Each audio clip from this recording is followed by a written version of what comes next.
আমরা নিশ্চয়ই এমন কিছু কাজ করব না যা আমাদের দলের সুনামকে ক্ষুণ্ণ করবে এবং আমাদের যাত্রাকে ব্যাহত করবে। দেশের মানুষ অনেক আশা ভরসা নিয়ে 5ই আগস্টের পরিবর্তনের পরে ফ্যাসিস্ট হাসিনা দেশ থেকে পালিয়ে ভারতে আশ্রয় নেওয়ার পরে আমাদের দেশের অবস্থার পরিবর্তন হবে। অতি দ্রুত দেশে জনগণের ভোটাধিকার ফিরিয়ে দেওয়া হবে এবং জনগণ তাদের ভোটাধিকার প্রয়োগ করতে পারবেন। প্রয়োগ করে তারা তাদের প্রতিনিধি নির্বাচিত করতে পারবেন এবং গণতন্ত্রকে তার অভিষ্ট লক্ষ্যে পৌঁছানোর চেষ্টা করবেন। গণতন্ত্রের চর্চা হবে। কিন্তু আমরা দুঃখের সঙ্গে দেখছি এখনো এখন পর্যন্ত সেই লক্ষ্যে আমরা সুস্পষ্ট নির্দেশনা পাচ্ছি না।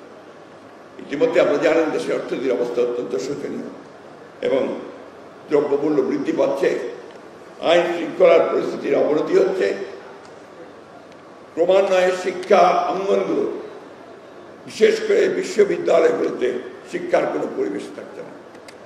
আরো মারাত্মকভাবে আমরা দেখছি যে এই ভূখণ্ডের বিশেষ করে অবিভক্ত বাংলার যে সমস্ত বরেণ্য বিজ্ঞানী সাহিত্যিক যারা আমাদের এই ভূখণ্ডে অর্থাৎ পূর্ব বাংলার ভূখণ্ডে পূর্ব বাংলাদেশে যাদের জন্ম হয়েছিল তাদের নামগুলোকে বাদ দিয়ে এখন কোনো কোনো বিশ্ববিদ্যালয়ে প্রতিষ্ঠান করে নামকরণ করার চেষ্টা করছে।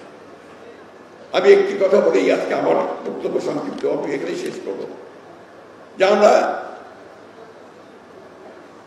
ফ্যাসিবাদকে তাড়িয়েছি, শেখ হাসিনাকে তাড়িয়েছি।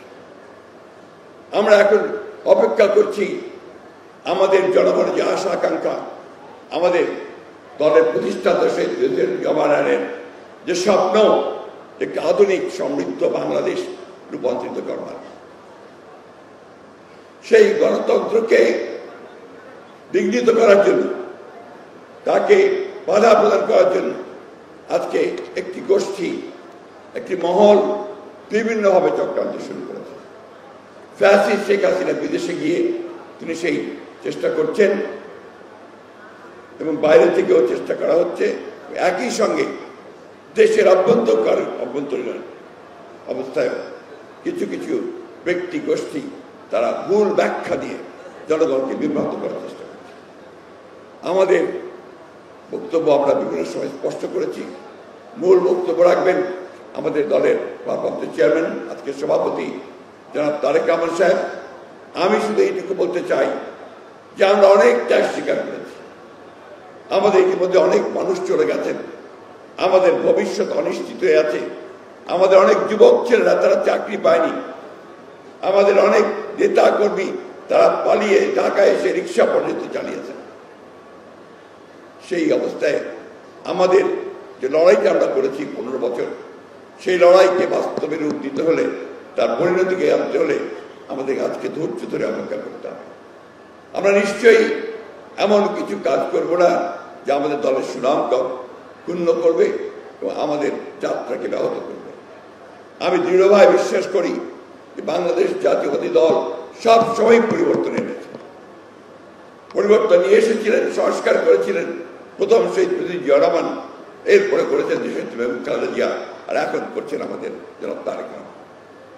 আসুন আমরা আমাদের সেই নেতা, আমাদের প্রতিষ্ঠাতা, আমাদের স্বাধীনতা ঘোষক তিনি যে স্বপ্ন দেখেছিলেন সেই স্বপ্নকে বাস্তবায়িত করার জন্য, দেশনেত্রীর আপসীর নেতৃত্ব গণতন্ত্রকে প্রতিষ্ঠিত করবার জন্য এবং আমাদের নেতা যারা তারেক রহমানের সবার আগে বাংলাদেশ এটা প্রতিষ্ঠা করবার জন্য একযোগে সবাই কাজ করি, এটাই হোক আমাদের আজকের এই অধিবেশন থেকে সিদ্ধান্ত।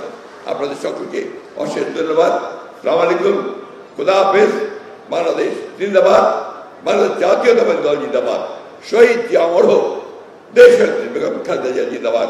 আমাদের তরুণ, আমরা তরুণী বলবো, তরুণ নেতা যারা তারেক রহমান জিন্দাবাদ।